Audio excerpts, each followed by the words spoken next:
बोलो जयकारा बोल मेरे श्री गुरु महाराज की जय। बोल साचे दरबार की जय। साथियों, आज हम आपको अपने जीवन को आप कैसे मंगलमय बना सकते हैं उसके विषय में कुछ चर्चा करेंगे।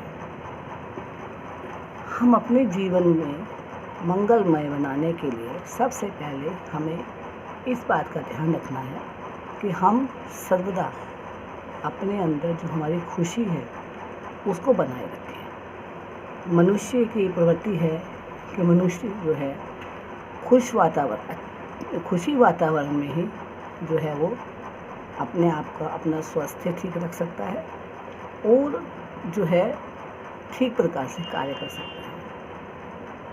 खुशी का मतलब अगर हम आध्यात्मिक दृष्टि से लेते हैं तो सच्ची खुशी तो हमें उस परमपिता परमेश्वर के नाम में ही मिलती है। बाकी अगर हम भौतिक जगत की बात करते हैं तो हमें खुशी हमारे पास जब पूरी तरह से चीज़ें पूर्ण हैं, हमारे पास खाने के लिए अपने पर्याप्त मात्रा में भंडार है, हमारे पहनने के लिए जो हमारी ज़रूरत है वो पूरी हैं, कपड़े की पूरी हैं, और भी जो हमें लग्जरी चीज़ें हैं वो अगर हमारे पास पूरी हैं तो हम अपने आप को खुश मानते हैं। लेकिन अब उस खुशी के लिए अपने जीवन को मंगल बनाने के लिए हमें बहुत सी बातों का ध्यान रखना पड़ता है कि हम उस खुशी को अपने जीवन को जो हमारा ये जीवन भगवान ने परमपिता परमात्मा ने हमें दिया है उसको हम कैसे सुखी बना सकते हैं और उसको हम कैसे अपने जो हमारे पास खुशी है उसको हम कैसे बरकरार कर सकते हैं। उसके लिए पहली बात है कि हमारे पास सबसे पहला नियम कि हमें अपने आप को सर्वदा हर हाल में प्रसन्न रखना है। यानी कि जो भी हमारे पास परिस्थिति आए, चाहे हमारे पास कभी किसी प्रकार की परेशानी भी होती है और खुशी भी आती है, यानी अच्छे कार्य होते हैं तो हमारा मन जो है वो प्रसन्न हो जाता है। और कभी ऐसा कार्य होता है जो हमारे विपरीत हो जाता है, हमें कोई चीज़ जो हमें चाहिए होती है वो नहीं मिलती है, तो हम अपनी प्रसन्नता को उसमें बनाए रखें, बरकरार रखें। अब आप कहेंगे कि कहते हैं आप ये कहेंगे कि प्रसन्नता को हम बरकरार कैसे रख सकते हैं जब हमारे में कोई हमारा कार्य कोई हमारे से विपरीत हो रहा है, तो हम प्रसन्नता कैसे बरकरार रखते हैं? हाँ, हम प्रसन्नता को बरकरार रख सकते हैं। वो कैसे?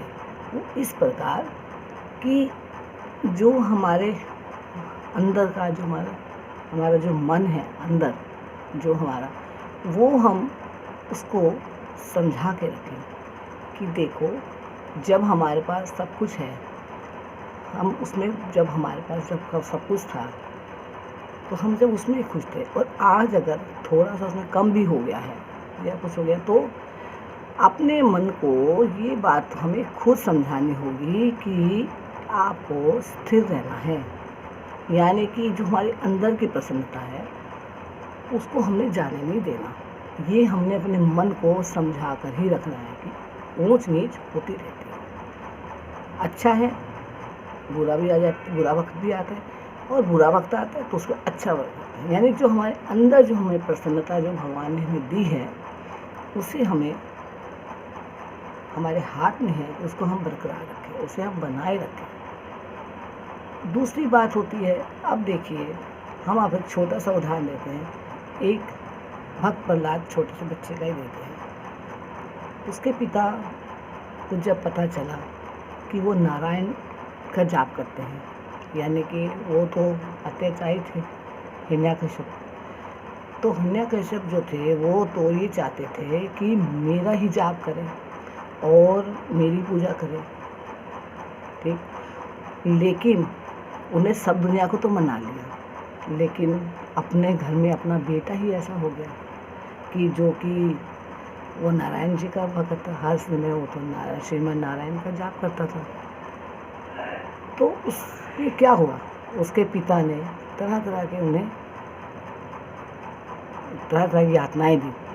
कभी पेड़ से गिराया, कभी पहाड़ से गिराया, कभी खौलते उसमें गिराया। लेकिन आप उस बच्चे को देखिए, उस बच्चे ने अपने मन की प्रसन्नता को नहीं खोया। उसने अपने मन की प्रसन्नता को नहीं खोया, उसने उसको बरकरार रखा। मुस्कुराते मुस्कुराते वो उस चीज़ को जो है वो झेल गया। और विजय किसकी हुई? उसी प्रहलाद की हुई। वो कैसे झेल गया?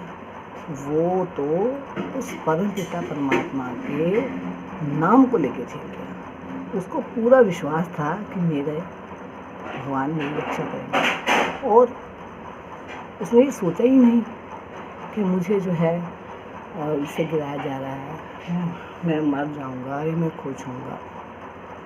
उसने इस बात को सोचा ही नहीं।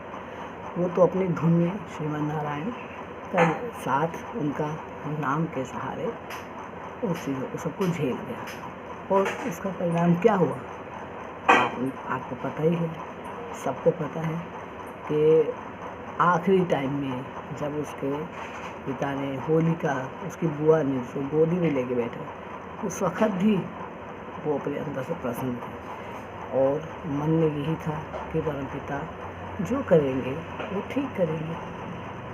तो विचलित नहीं हुआ, और परिणाम आपके सामने पता ही है कि होलिका जल के भस्म हो गई और प्रहलाद बच गए। तो ये बात जब हम एक कदम उठाते हैं तो परमपिता परमेश्वर हमारे आगे 2 कदम आगे चल जाते हैं। कहते हैं ना, परमपिता परमेश्वर क्या कहते हैं कि तू मेरे पास आकर तो देख, मैं तेरा जीवन ना बदलूँ तो मुझे कहना। यानी कहने का मतलब ये है, सारी बातें हैं, ये कहने का मतलब ये है कि कोशिश तो आपको करनी पड़ेगी। आपको अपने मन को कोशिश तो आपको करनी पड़ेगी। आपको ही स्थिर अवस्था में रहना पड़ेगा, अपने आप को समझाना होगा। उसके बाद आपकी सहायता जो है वो परमपिता करेंगे और आपको अत्यंत सुख की प्राप्ति होगी। और अगर आप इस तरह पे विश्वास करके अगर आप कार्य करते हैं और जीवन व्यतीत करते हैं, तो आप देखिए आपके जीवन में कभी भी असफलता नहीं आएगी। तो प्रसन्नता, अपने अंदर की प्रसन्नता का मतलब अंदरूनी प्रसन्नता, ये नहीं हम जो ये हंसते हैं, ये हमारी बाहरी प्रसन्नता है। कभी कभी हमें ऐसा होता है कि कोई बात परेशानी की होती है और हम जो है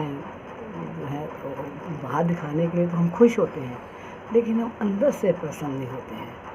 यानी हमारा मन अंदर से मायूस होता है। तो उससे क्या होता है कि हम बाहरी खुशी का आनंद नहीं ले सकते। और अगर हम अंदर से प्रसन्न हैं और बाहर से कुछ भी हो रहा है, तो आप देखिए आप कभी दुखी नहीं होंगे। दूसरी बात हमारे पास आती है अपने जीवन को मंगलमय बनाने के लिए, वो है संतुलन, यानी कि बैलेंस। आप अपने जीवन में बैलेंस बनाएं, संतुलन बनाएं। संतुलन का मतलब ये है कि समभाव, यानी कि समभाव से रहना। गीता में श्री कृष्ण जी ने भी कहा है कि कौन संत है जो दुख में और सुख में समान रूप से रहता है। यानी कि दुख अगर कोई आ जाता है, कोई कार्य ऐसा हो जाता है जो हमारे मन के प्रति, जो हमारे मन का नहीं है या हमारे को परेशान करता है, उसमें भी अगर वो अपने धीरज को नहीं खोता है और कोई अच्छा कार्य, मान लीजिए हमारी लॉटरी लग गई, तो उसको लेके बहुत प्रसन्न हो, बहुत खुशी में होना है, यानी वो भी संभाव रखें, तो उसको हम कहते हैं बैलेंस। तो श्री कृष्ण जी ने गीता में यही कहा है कि वही व्यक्ति सही है जो सुख और दुख में अपने आप को समान रखता है, यानी बैलेंस बनाए रखता है। हर कार्य में बैलेंस का होना तो बहुत ज़रूरी है, और छोटे छोटे कामों में बैलेंस होना ज़रूरी है। ये तो जीवन की बात है। तो हमें अपने जीवन में अपने जीवन को ठीक रखने के लिए, मंगलमय बनाने के लिए, खुश वो यानी कि जिससे हमारा जीवन अच्छे से बीते, तो उसके लिए हमें बैलेंस बनाना भी बहुत ज़रूरी है। अपने मन को संतुलित करना बहुत ज़रूरी है। और साथियों, ये जीवन क्या है? ये जीवन तो एक पानी का बुलबुला है। जिस दिन हमारे को उसका अगर हमें जिस दिन हमें परमपिता परमेश्वर ने याद करना है, उसी दिन तो हमें सारा काम, जैसी अवस्था, जो भी हम काम कर रहे हैं, जिस अवस्था में बैठे हैं, वो सब छोड़ के हमें उनके पास जाना है। तो जिस प्रकार से एक पानी का बुलबुला बनता है गिलास में, आप पानी ऊंचे से डालिए तो बुलबुले बन जाते हैं, तो उसी क्षण वो क्या हो जाते हैं? नष्ट भी हो जाते हैं। तो जीवन हमारा एक पानी के बुलबुले के समान है। यानी कि कब हमें परमपिता परमेश्वर अपने पास बुलाए या याद करें, तो हम उसमें इनकार नहीं कर सकते ना, तो हमें जाना ही जाना है। तो हमारे कहने का मतलब ये है कि आप कोई भी कार्य करें, जीवन में कुछ भी कार्य करें, उस परमपिता परमेश्वर को उसमें शामिल करें। कोई भी कार्य करें, वो कहें कि मैं उसके निमित्त करता हूँ, मैं खा रहा हूँ उसके निमित्त खा रहा हूँ, मैं जा रहा हूँ ये काम कर उसके निमित्त कर रहा हूँ।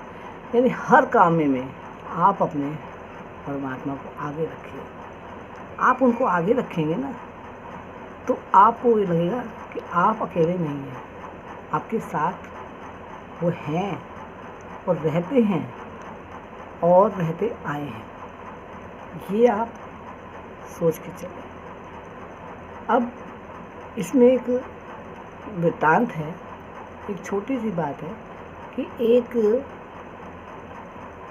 व्यक्ति भगवान पर विश्वास बहुत रखता था और वो पूजा पाठ करता था, लेकिन किसी कारणवश उसके पास कोई परेशानी आ गई, तो उसने भगवान पे उसका जो है विश्वास जो है वो थोड़ा सा डगमगा गया। लेकिन वो तो बहुत विश्वास रखता था, पता सब उसको पता था कि हर काम में मेरे परमपिता परमेश्वर मेरे साथ हैं। लेकिन जब कुछ ऐसी कोई घटित हो गई, तो उसका जो है मन डगमगा गया। लेकिन अब जब वो चला, तो कहीं जाकर उसको उसके किसी के साथ उसकी टक्कर हो गई। तो अब जब उसके पास कोई परेशानी हो गई और वो जो है उसका जो पूरा धन वो सब जाता रहा और वो निर्धन भी हो गया। तो एक बार उसका साथ सबने साथ छोड़ दिया। तो एक बार वो कहीं गया, तो उसकी साथ टक्कर हो गई, तो गिर गया। तो गिरा, उसको बहुत अच्छी सी ज़्यादा चोट लगी थी, तो उसको होश नहीं था, वो गिर गया। अब वो जैसे कैसे, अब उसके पास तो कोई था नहीं, तो जैसे कि उसको ऐसा लगा जैसे गिर के थोड़ी देर के बाद कि उसको किसी ने सहलाया है और उठाया है, और वो उठ गया। तो उसने फिर ये सोचा कि नहीं, मेरा भगवान अब मेरे साथ नहीं है, क्योंकि मेरे को इतना सब देकर मेरा सब कुछ छीन गया है, तो मेरा परमात्मा मेरे साथ नहीं है। अब तो मैं जो हूँ दुखी हूँ। और उसका विश्वास डगमगाया हुआ था, तो उसको ऐसा लगा कि यह मेरा भ्रम है। ठीक, अब कुछ ऐसे कष्ट हुआ, तो वो अकेला जा रहा है जंगल में, तो उसको ऐसा उसको अकेला जा रहा है जंगल में, उसको जो है भीड़ पड़ी वहाँ पे, यानी अकेला जंगल में जा रहा है। डर लगा उसको कि पहले ज़माने में असल में अकेले जंगल में से निकलते थे ना, पहले तो ये सब सड़कें वड़कें तो थी नहीं, तो ज़्यादातर जो लोग थे वो पैदल यात्रा करते थे। तो जाते जाते उसको जो है उसके पास जो भी कुछ था, सामान जो भी कुछ था, वो सामान जो था वो डाकू ने जो है उसके हाथ से छीन लिया। तो छीन लिया, वो फिर कहने लगा कि देखा, मैं तो ऐसे ही पूजा पाठ करता था, मैं अब सब कहते थे पास भगवान है, कहाँ है भगवान? डाकू ने कहा मेरे हाथ से चुरा लिया। इतनी गर्मी में भी मैं उसे गिड़गिड़ा रहा हूँ, मेरे पास कुछ नहीं है, खाने को नहीं है, थोड़ा वो। उन्होंने तो नहीं माना ना। अगर भगवान होते तो उस समय मेरा साथ ना देते। मन मन में बोल रहा है। तो पीछे मुड़ के देखता है कि एक उसको ज़मीन पे पाँव में